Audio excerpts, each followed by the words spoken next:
क्रिस्का recording studio Ekangar Sarai. DJ Kundan Raj presented by Kriska films. सुने कुंदनमा हमरो बचनमा प्यार में दिन ही नहीं एको निशानमा तोरा से प्यार कोई लिया बेकार में। एगो गाय एगो भैंस छौड़ी बेच दलियो हम तोरे प्यार में। एगो गाय एगो भैंस छौड़ी बेच दलियो हम तोरे प्यार में गे।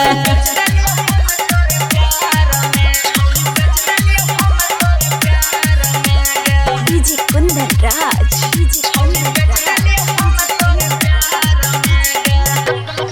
गया नवादा पटना दिल्ली कहियो ना घूमै नहीं रे कहियो हमारा तू पायल नथिया ना की नहीं रे।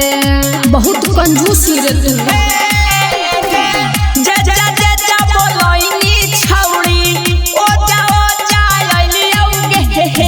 ले जाके जनता सिनेमा में फिल्म देखलियोगे। हमरा लग कोई नी ना तनको फिक्र रे जिंदगी तू कोई नी हमरो जहर रे।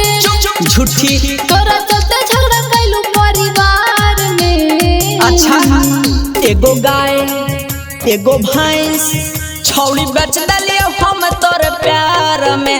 एगो गाय एगो भैंस छौड़ी बेच दलियो हम तोरे प्यार में गे।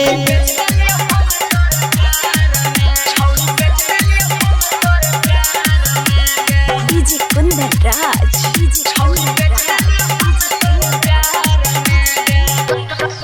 जानू सोना बोलिया में तू ता हमर के फुसलहिनी रे। झूठे खाली दिल पे नममा हमरा लिखबैनी रे। चिंता नहीं करब निशा देखियो तोरा क्रिया गे। अब की बेरी आइमी त तोरा दे दे बौसी कड़िया गे। झूठू की हाखी तू तला भर रे कुछ नहीं कह तोरा रवि राइटर रे। कुंदन आइलो ना मजा तोरा प्यार में। एगो गाय एगो भैंस छौड़ी बेच दलियो हम तोरे प्यार में। एगो गाय एगो भैंस छौड़ी बेच दलियो हम तोरे प्यार में गे। क्रिस्का रिकॉर्डिंग स्टूडियो एकंगर सराय।